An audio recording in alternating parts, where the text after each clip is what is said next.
Welcome, everybody. All right, today we're talking about divorce prevention. You know, according to John Gottman, who invented the four horsemen of the apocalypse, he was a relationship expert.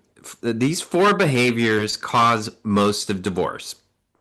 And this is according to him: criticism, contempt, defensiveness, and stonewalling. And this can predict divorce with over 90% accuracy when any of those four or all of those four are present: criticism, contempt, defensiveness, and stonewalling. Also, with damaging communication and connection, people are very lonely in their marriage. And marriage can be the loneliest place on the earth when it's not working.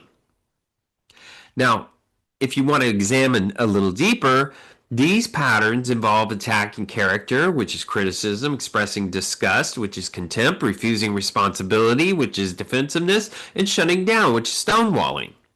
And if you want to attack your partner's personality or character rather than focusing on a specific behavior, like you're so lazy instead of I'm upset that which you didn't do the dishes or whatever, that can be a problem.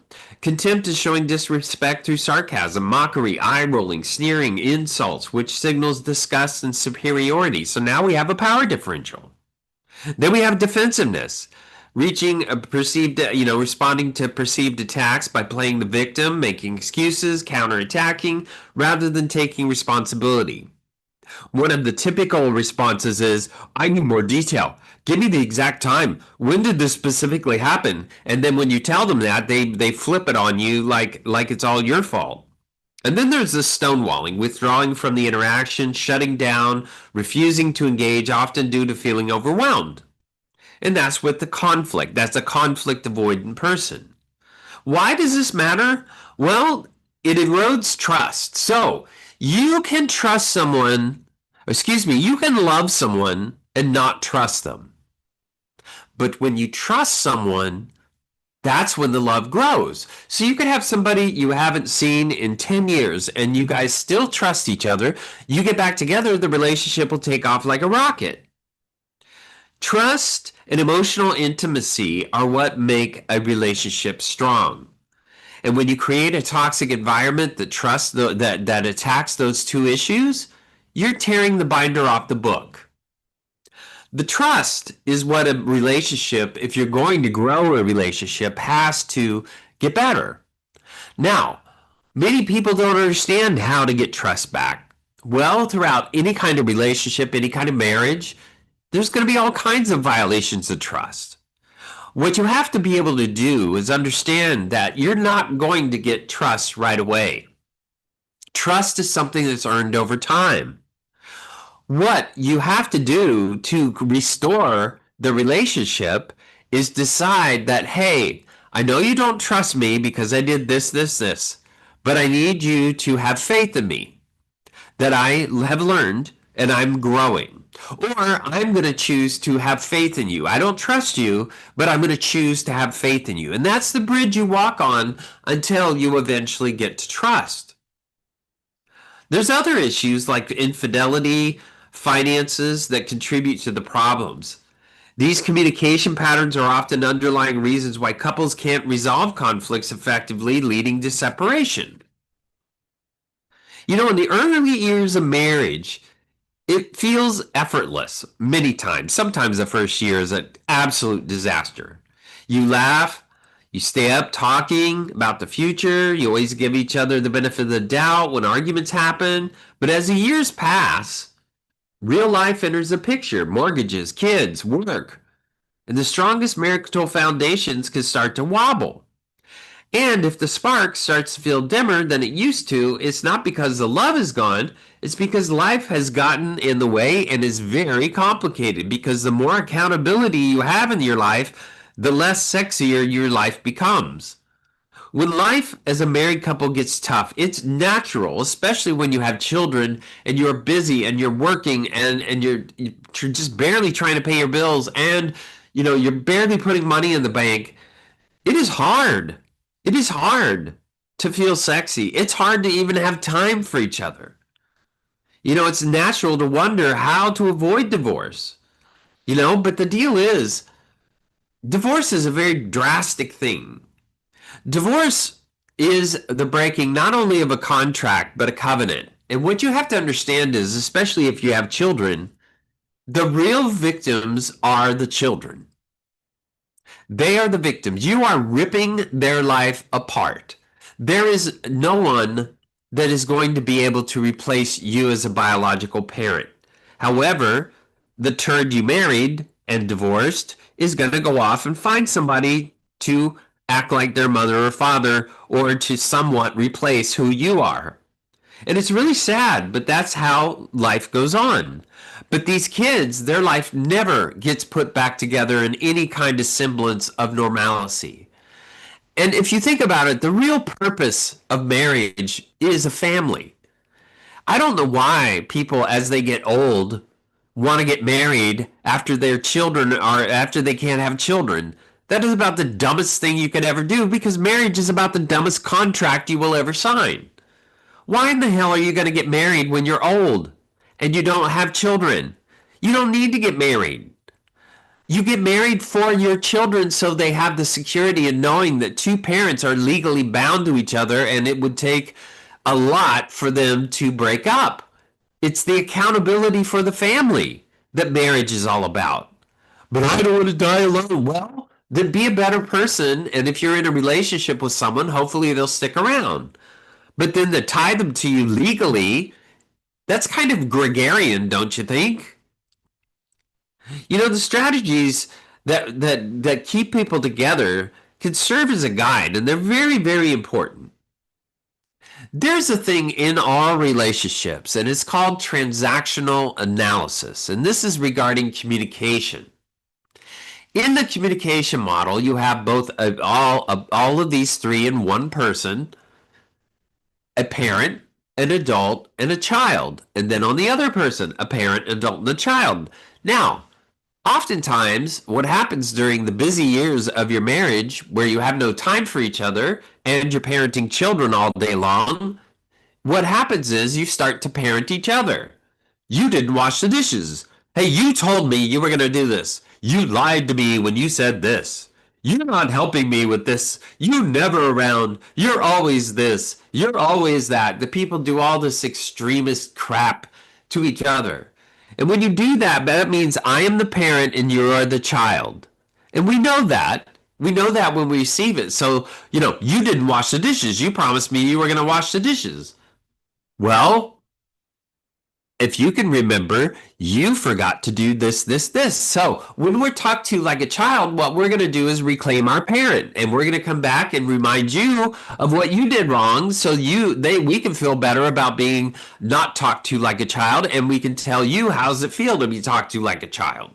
And that's called crosstalk, parent to child communication amongst a married couple. And when you start doing that, first of all, it's not sexy. And second of all, it's not going to build trust. And third of all, you're not going to like each other and you're going to argue quite a bit because nobody, as an adult, wants to be talked to like a child, especially when you're paying mortgage, you're working, you have children, you're doing all the things responsibly in your life. The last thing you want to do is be referred to as a child by the person you're tied to in a covenant and a contract. However, people are so stupid that they choose to talk to each other like that. Now, there's this thing called adult to adult, which most people, when they work and they sustain a job, not the people that lose jobs every other week, but I'm talking about people that have a career. If you're going to have a serious career in your life, you have to talk in conflict to other people as adults. Well, what do adults do? Well, they do conflict very simple, flat and straight. The other day you said you were going to do this, and that caused me to have to go through this. Is there any way we could talk about fixing that? You see, there's no tone in that. There's no demeaning in that. There's no parent to child in that. When we do conflict as adults, we all accept it. We don't get defensive because we're treating each other with respect. Flat and straight is the adult, not all this verbosity and body language and defensiveness. If you're going to be married, the only reason you're going to have a conflict is to make the relationship better. So why in the hell would you be defensive? Why do you have to defend yourself? Why can't you just shut the hell up and understand that you have to validate what the other person's perception is? That's called diplomacy, and that's where you have to begin your discussion. Oh, so you think I'm a total jerk. I understand how you could feel that way. I get it. Okay, you don't like me saying this, this, this. I hear you. I can understand that. That doesn't mean you agree, but it means you understand because understanding is the premise of all communication in marriage. Understanding, not the need to be right. The other thing that doesn't work in marriage is expectations. I expect this. I expect that. Well, if you're going to sit around expecting things, you're going to be depressed because there's a lot of failure and there's a lot of betrayal happening because you have expectations because God decided that you're going to be the God of the world and you have the right to make expectations of everybody in your family. And that's how I'm supposed to be. I'm supposed to just give everybody expectations and then be disappointed when they fail me. Well, that creates a crappy system, but people are stupid, and so they walk around with expectations. Well, what do you do to replace that? Well, families, if they want to be healthy and they want to understand that other people have opinions rather than just your own, actually understand that I have preferences. I prefer to go this place to dinner. I prefer you talk to me like this. I prefer you showed up at this time instead of this. I prefer you would have done your homework, but you didn't. Okay, now we don't have failure. Now we don't have betrayal. Now we're able to hear each other without getting defensive because we're talking with preferences. And that makes a huge difference in our marital communication. We also have to understand that feelings are the only reason that you are together. Your feelings. So, when you ask the stupid questions, how was your day? Who did you talk to? Who did you see? What did you do? Those are idiotic surface questions. You don't ask your spouse those kind of questions and expect to have a deep relationship. What you want is to know that you both are responsible for each other's feelings. That's why you got married. How you felt about each other.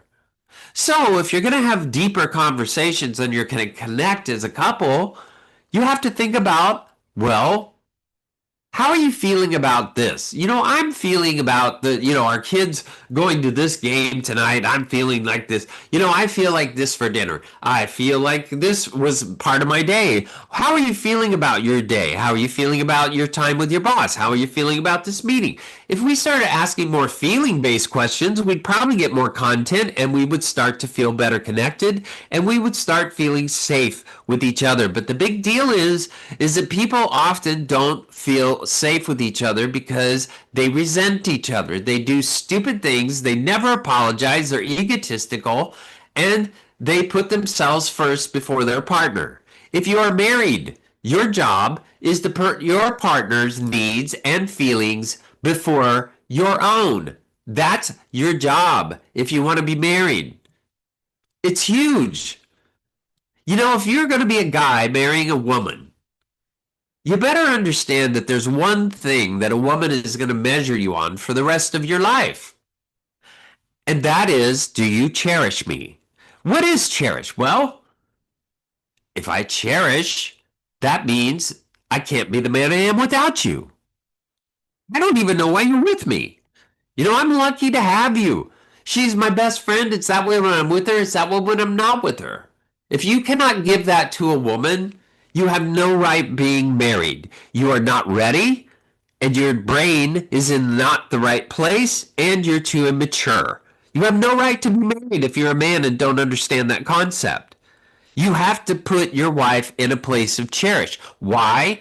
Because if you have children, she has to have all these children, wreck her body, pray to God you're still attracted to whatever's left.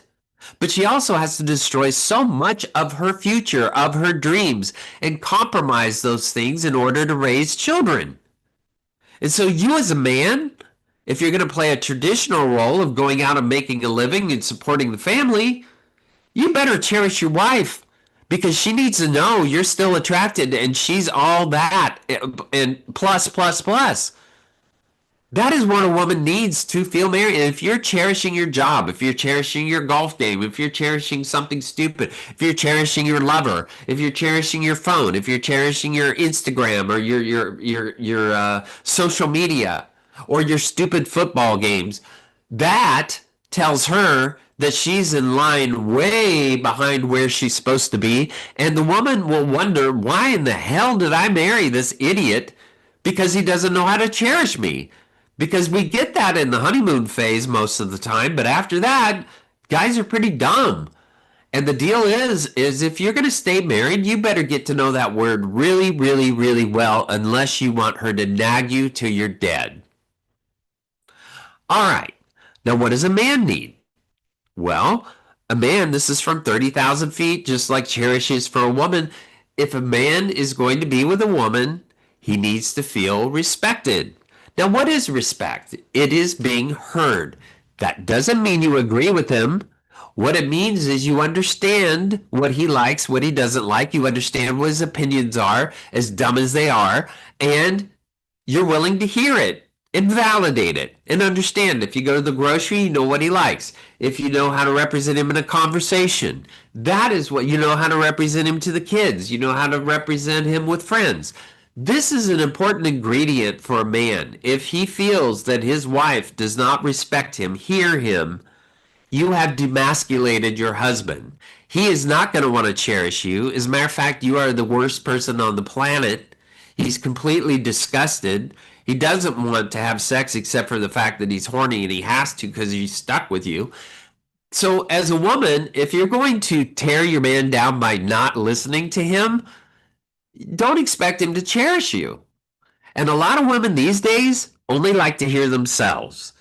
They're very belligerent nowadays. Women do not respect men very much nowadays. Rightly so, because men have been pretty stupid. But the bottom line is, if you guys are going to be together, you better get it straight. So when you fix these things, cherish and respect from 30,000 feet up, by the way, part of cherish is respect. That means hearing your wife. If you fix those things from 30,000 feet up, a lot of things in a marriage will fall back in place. All right, we're going to take a quick break and we're going to come back and we're talking about more about how to prevent divorce. So come back.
Welcome back, everybody. All right, we're talking about divorce prevention.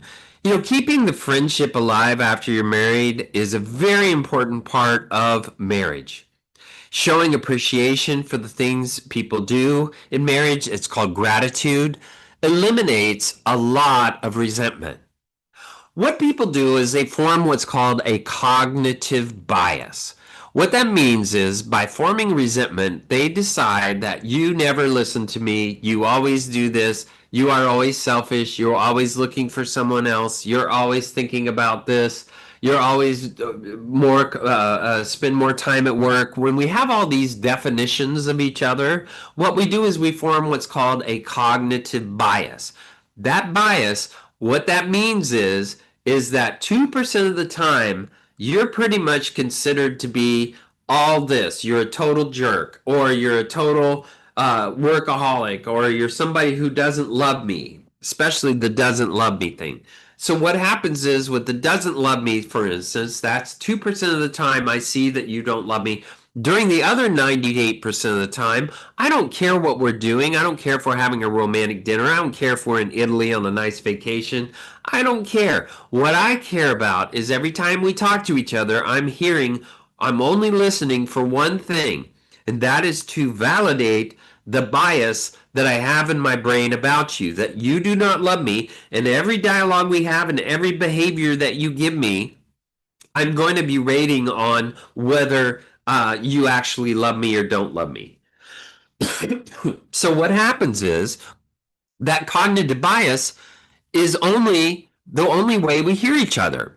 We hear each other with the idea that I have to reaffirm all of my ideas about you, and all of our communication is going to confirm. It's called a confirmation bias. I'm going to confirm everything about that I believe about you in every word and every behavior that we have at 98% of the time. Now, the only way to reverse this cognitive bias is to have gratitude and to replace your bias with looking for the things you're grateful for rather than the things that confirm a bias. But that's a mindset.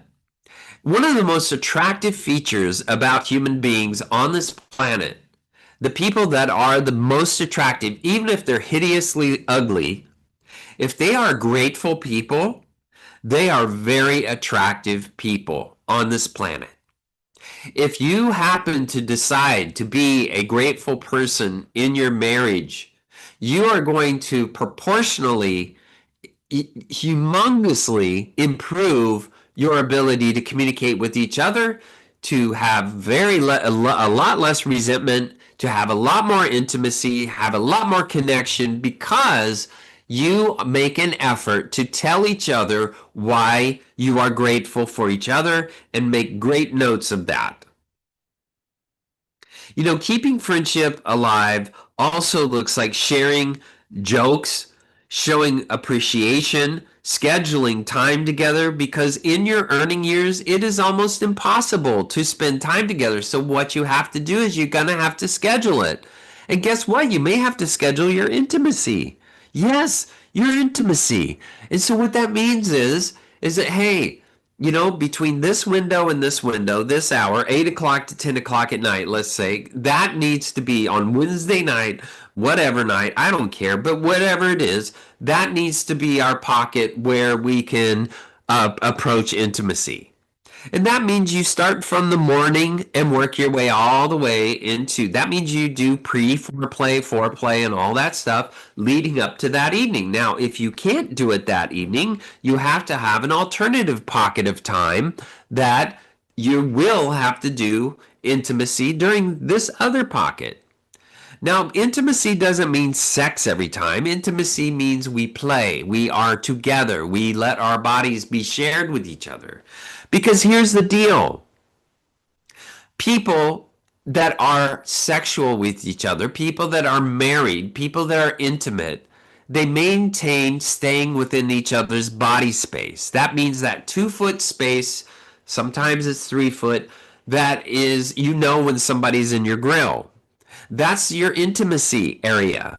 That is the real estate of a married couple. So if you're going to be an intimate couple, you have to continue to enter that 2-foot body space so that you can remind each other that you belong together. That's a touch on the back, a kiss on the forehead, a touch on the knee, you know, a touch on the arm. It doesn't mean you're hovering over each other and being gross like that. I'm talking about very simple transactions throughout the day that remind each other that we belong together. The more people do that invasion of the 2-foot space, the more they remind each other that they belong to each other, the more familiar they are with each other, and the greater their intimacy will grow. You know, it's really important to understand that also people have to resolve conflict. Now, how do you resolve conflict? Well, it's a very important thing. So, for instance, let's say we're going to go on vacation, and one of you, the meaning of a vacation is going to lay on the beach. To the other person, the meaning of going on vacation is to see the sights. So one, a vacation's to lay on the beach, the other's to see the sights. Okay. So now we understand the meaning of the vacation. Now we know how to compromise.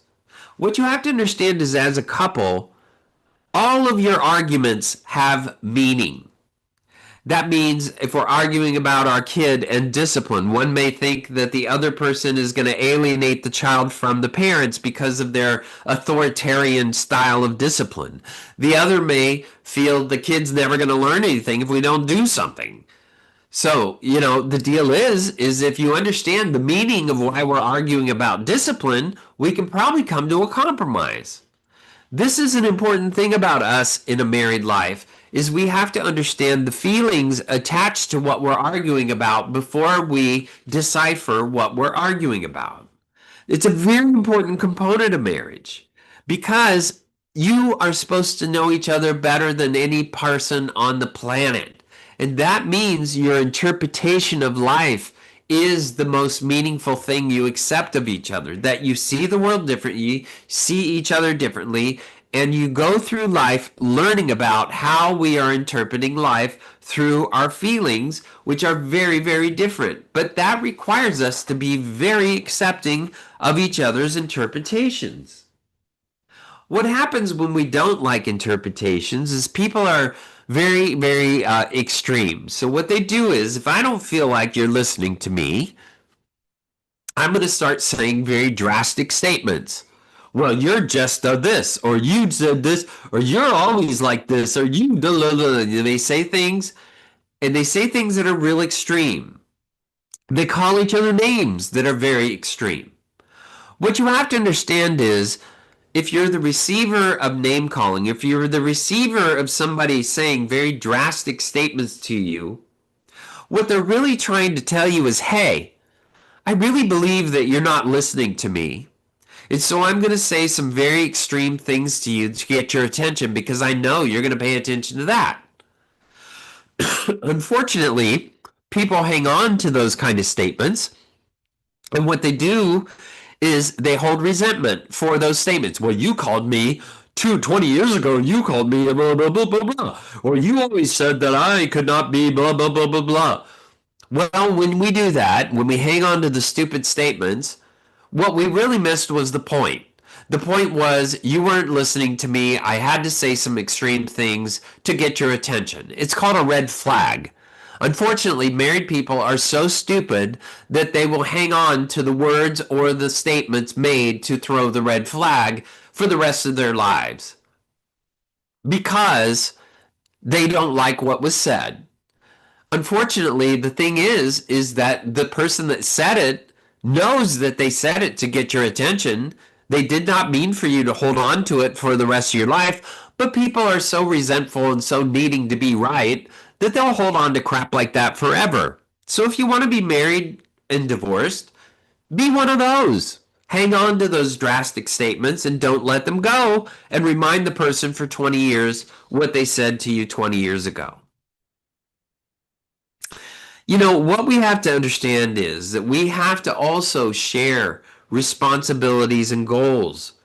People that do not talk about their future oftentimes don't stay married.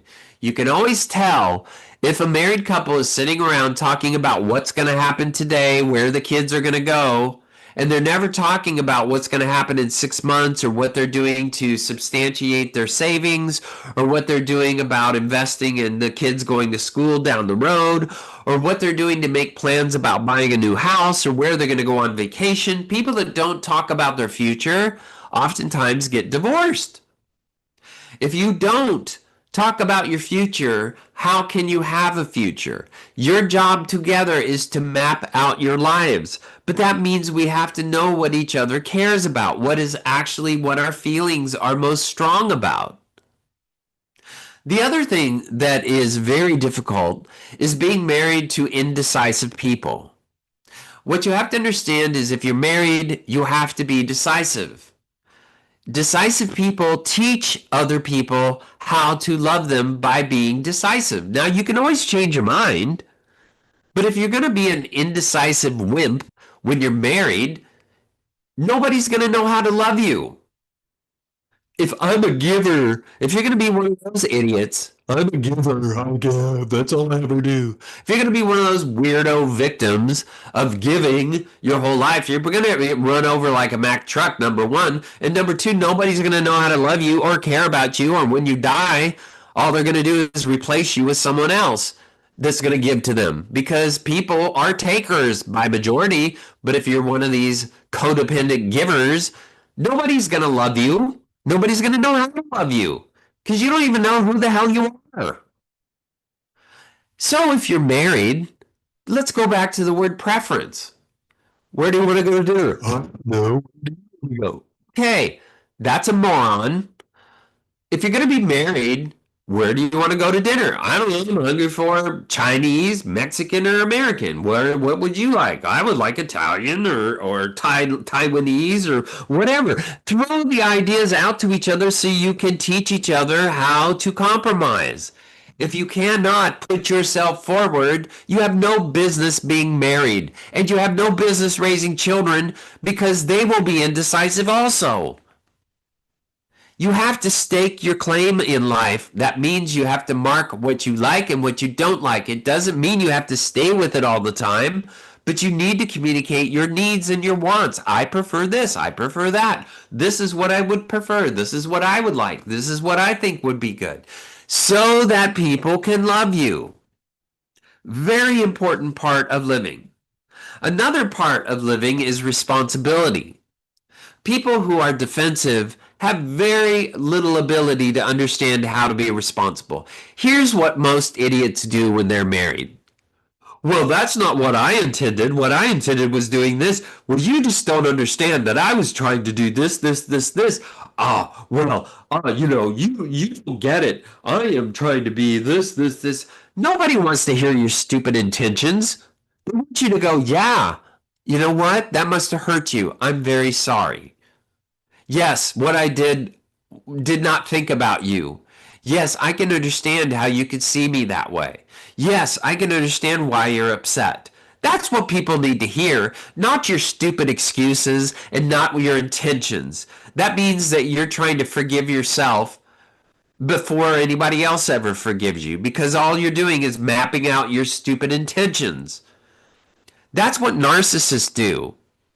They convert every conflict into what their intentions were so that people will soften their approach of conflict on them. That's called gaslighting. You know, we are teaching people how to deflect all day long. That's what this whole wokey, crazy ass Democrat liberal culture does is it changes words to try to weasel out of accountability. It's like little children. We're teaching people how to live like little children, and that's what they act like. They don't even know what they want in this life. All they want to know is what they don't want and what they don't like. You know, it's crazy. This is the sad part. You have to understand that as a married person, your job is to be able to make decisions together. It's understanding each other's feelings. It's understanding what's important to each other, but it's also being decisive. Now, here's the problem.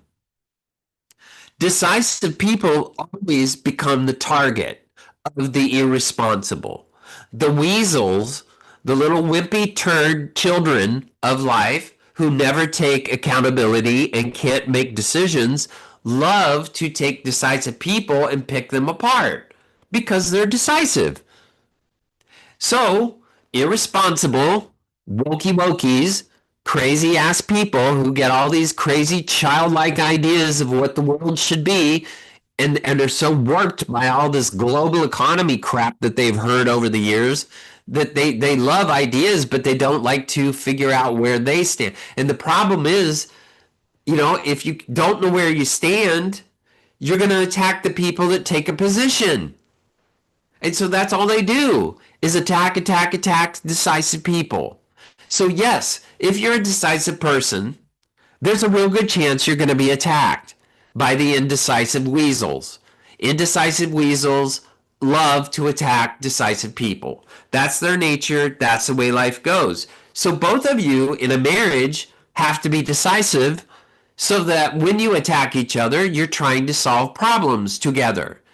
If you do not resolve Your conflicts, if your conflicts are the same over and over and over again, somebody, probably you, is not listening. Me? Well, I always listen. They never listen. When you hear people say that kind of crap, it's they're the biggest part of the problem. You know, people that push away accountability are a big problem in this life. If you're going to be married, you better stand up for what you're accountable for. It's called an I statement instead of a you statement. An I statement. Take accountability for what your ugly ass does, and you'll have a better shot at staying married. If your statements are about they and we and them and you're a weasel and you have no business being married because all you want to do is point at everybody else. So if you want to grow up and not get divorced and not pay an attorney half at least all of your children's college education, well, then what you probably should do is start taking some accountability by making I statements. Boy, is that rocket science. The other things that people do is they have fun and they play with each other. That means they schedule time to have fun. They make time to have fun. That's not a bunch of pressure. What they do is they go and they say, okay, let's spend 2, 3 hours and let's just go to this place and see what happens. You make enough plans to fill the time, but you don't make enough plans to make it scripted. That's how people have fun. Let's go bowling. So go bowling and see what happens when you go bowling and have a good time. You know, what we have to do is set time to fill with each other and have a good time being creative. We also have to stay forward facing. We have to spend time believing in hopefulness. Now, here's the deal. When you have this Eeyore type of partner that's like, oh, I don't want to do this, or we're gonna be friends, or this is always gonna happen. You know, if you're gonna be one of those depressing turds when you're married, the other person, what is required of them, if you want to counterbalance that and try to understand, if you're gonna go down to each other's misery level, you're not gonna solve anything. If you're married to Eeyore, what you have to go to is hope. You know, we can make it. We're strong. We can do this. You are better than this. I know you're better than this. You know, when we start talking to hope, that's when you're going to get somewhere in marriage. Unfortunately, these people that talk down to each other and just talk about their depression together, they're not going to be married. They're going to be miserable. One of you has to go to hope. That's how we stay strong in our communication. All right, we're going to take another break. We're going to come right back.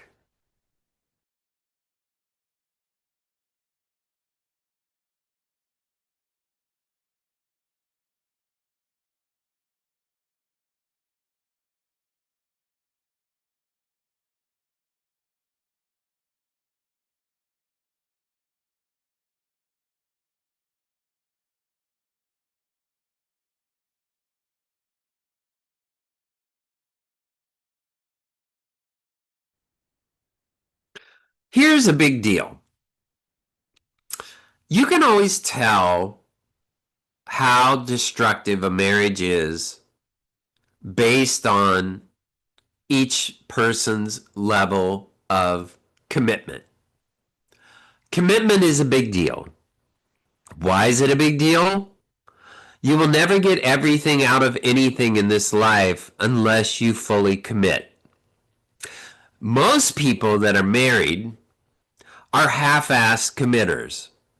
Well, half the time you're thinking about what it would be like without this jerk that you married. Oh, I could be with that person and life would be so good. And oh my God, we would have the greatest intimacy and sex in the world. And we would go to this places and I would have this much money. And oh, la, la, la. And then we go home and they're like, oh, hi, honey. How are you? Yes. Oh, we're going to be married now. We're going to act like we're married. We're going to watch a movie together. We're going to talk. We're going to put the kids to bed. We're going to do all these other things. And then we go off on our own. And all of a sudden we're thinking about, oh my God, what life would be like with that person. And whoa, wow, it'd be so incredible to never have to be with this person. So people that wander through life with grass is greener on the other side, fantasies, which doesn't mean that's what they always want, but they're oftentimes thinking about what life will be like without their partner. These people are not committed. If you're not committed, you're probably going to get divorced. Why? Because there's always a back door.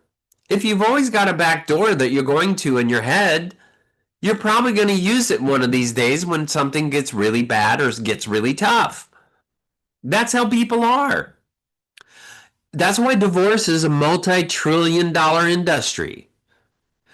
The average divorce, even for the most poor people, is around $15,000. $15,000, that's a minimal cost of a divorce if you're going to hire attorneys. And that is one where there's very little disputes. Attorneys make a fortune on divorce. And the reason they do is because the laws are so loosey-goosey, and you never know who you marry till you divorce them, because they love their Broadway production in the courtroom with 40 other couples who are getting divorced to air out their dirty laundry, thinking that the judge really cares about their stupid little grievance with their partner. The only thing a judge cares about in divorce court is your children. They don't care about your stupid victim themes. They don't care about what this person said or did to you. They don't care about their affairs. They don't care about all that crap. Most of divorce, if you really want to understand it, is a formula. That's all it is. And if you're going to leave it up to the judge, they're going to calculate the result based on the formula, not your sob story. Sometimes sob stories are heard, but they're very expensive. And guess who loses? Your kids. Because now you divide your income and you're both in poverty, or you're both half the income you used to have, and now they got to deal with life in a much lesser way. All you've done is diminish your children's ability to fully move on into their adult life.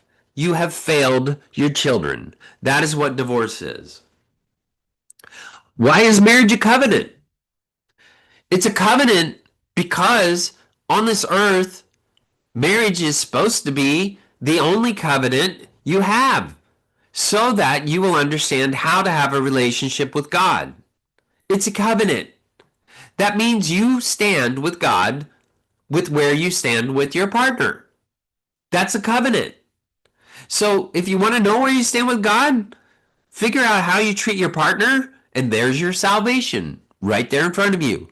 That's the covenant if you want to go from a religious perspective. And we could go deeper biblically into how all that operates, but the bottom line is that's what the covenant's about, is to teach you how to love God. How you love your spouse is where you stand with God. How you treat your children teaches you how God loves you and will forgive you for what an asshole you've always been. Commitment is not something you declare on your wedding day. It is a constant, daily, hourly, minute by minute choice to be with your partner. Revisiting your bond keeps it strong through the ups and downs. Staying with your commitment and reminding yourself of your commitment keeps you strong with your partner. This can be as simple as celebrating anniversaries with gratitude, rereading your vows, looking through old photos. Some couples even write new promises to reflect how their relationship has grown. You know, celebrating your commitment to each other is a huge part of marriage. You need to understand that consistency, patience, and care, and gratitude, and talking about the good news, and becoming resilient together, knowing that life is going to throw you all kinds of problems, and you guys have to work together. No one enters marriage expecting it to fail. You enter with hope, commitment, and faith that love will see you through the hard times. Love is not going to see you through the hard times. Trust is going to see you through the hard times, and that is the ability to work on making sure that we can be with each other all of who we are, all of the bad, all of the flaws, and all of the good. And that we care about each other's feelings, we care about each other's perceptions, and we are willing to validate each other's views of each other and the world and our children and our jobs and our life and our families, everything, everything. That is what we are supposed to do. Accept and fully understand holistically each other as a couple. You should feel that in your marriage, you are the most accepted by your partner. That is your job. That is your responsibility to each other. It's important. That's called empathy. That is one of the drivers of marriage, is having empathy and care for each other's feelings, for each other's hurts. The other thing that keeps us strong in marriage is understanding that we suffer in this life and we have to care about each other's suffering, not create more suffering for each other. Idiots that are married, children who marry, people who are still children who are married, oftentimes make each other suffer even more. If you're going to do that, there's going to be a lot of resentment between you. You know, self-love is learning how to say no to things that are good for you, not good for you. Or what is also important is to understand that you have to fight for your marriage. You know, I saw you looking at this little chick down the street. If you want that, you get out that door and go do that. Don't expect to come back here. You can have that girl or you can have me. That's a 40, 50, 60-year marriage. That's when a person fights for their marriage. That's setting boundaries. You have to do that in your marriage. You have to protect yourself. You have to say, "Hey, I'm not going to put up with your behavior like this, so you're going to have to make a decision whether you want this or not." If you're going to do things that are going to destroy our marriage, if you're going to do things that disrespect me, don't expect us to be married. That's what we have to do. We have to fight for our marriages. That is important. That doesn't mean we're threatening divorce. What we're saying is, I can't tolerate that behavior. You have a right to tell people how to love you. You have a right to tell your partner how to speak to you. You have a right to put your feelings out there and say, you may not like how I feel, but you need to understand how I feel. That's your job in marriage. Essential communication in marriage is prioritizing your daily connections, spending time together, you know, have coffee before the kids wake up. Schedule regular date nights. If you got to get up 15 minutes earlier, do it. Do it because you owe it to each other to spend time together.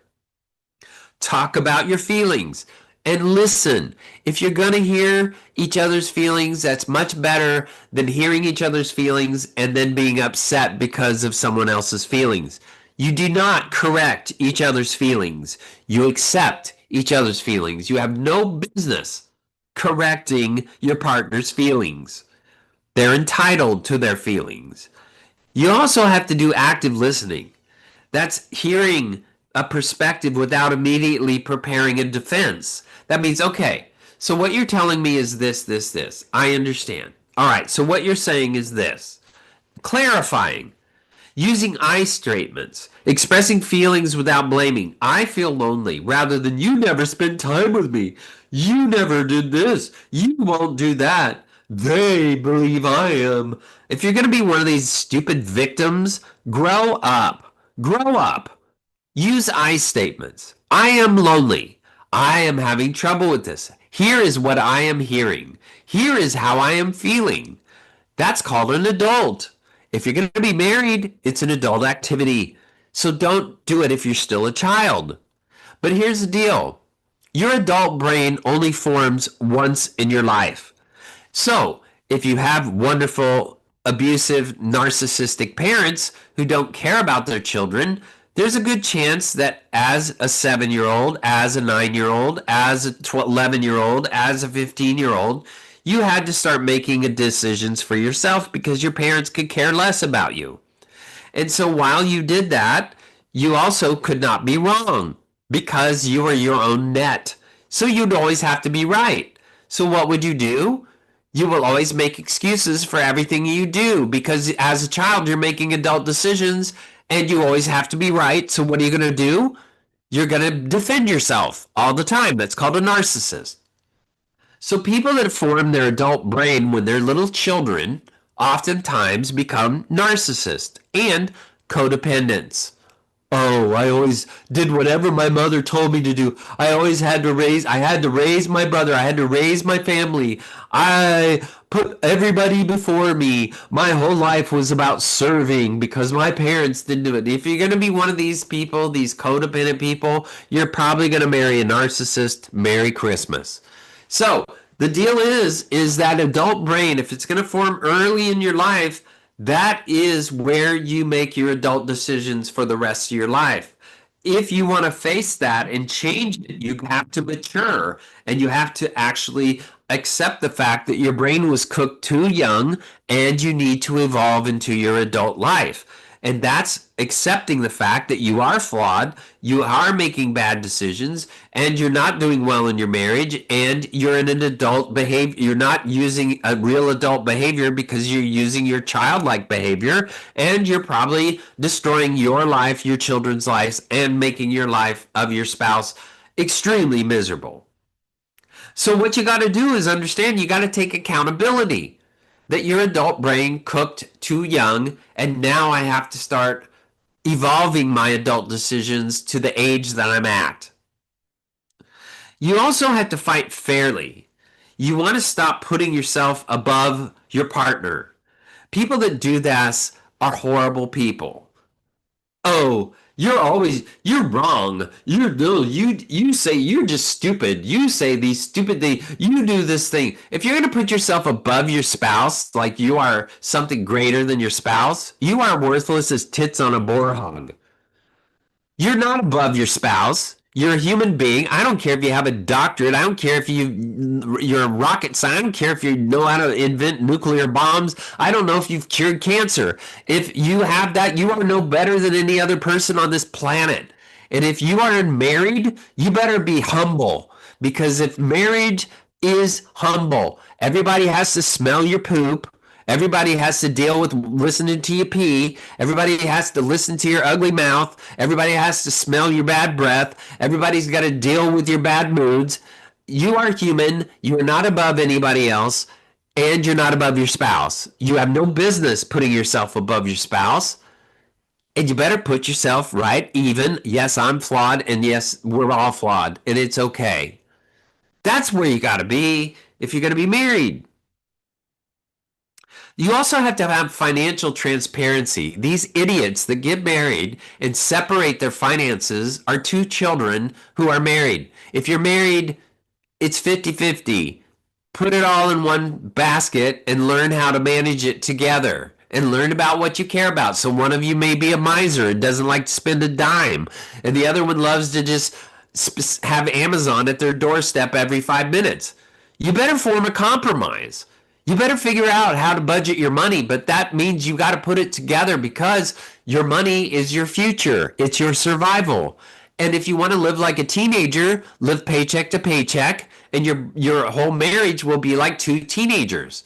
If you want to live like a real couple, like a substantially married couple who care about their life and their marriage, you better put some money away and you better learn how to negotiate your money together because you need money in the bank in case the car breaks down, the house burns down, or things happen.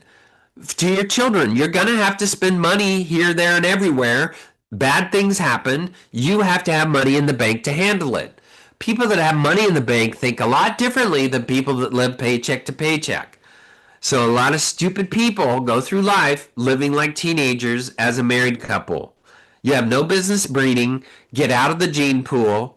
We need a lifeguard of the gene pool to qualify people for marriage. Unfortunately, most people go to the courthouse. They don't do premarital counseling. They don't learn how to be married. They listen to what their parents did and they look at what their failed marriages look like and then they mimic those in their life. We are idiots. We do these things. We have to learn how to be married. All right, that's about as far as I can go. That's our show. I want to thank everybody for listening. I love hearing from you. You can do that on our webpage, voiceamericamedia.com, libsyn.com, Dr. Gary Bell's Absurd Psychology. Remember, divorce prevention is reminding yourself it is not worth the jail time. Also, if you survived a marriage with a narcissist, sociopath, or worse, you have a superpower.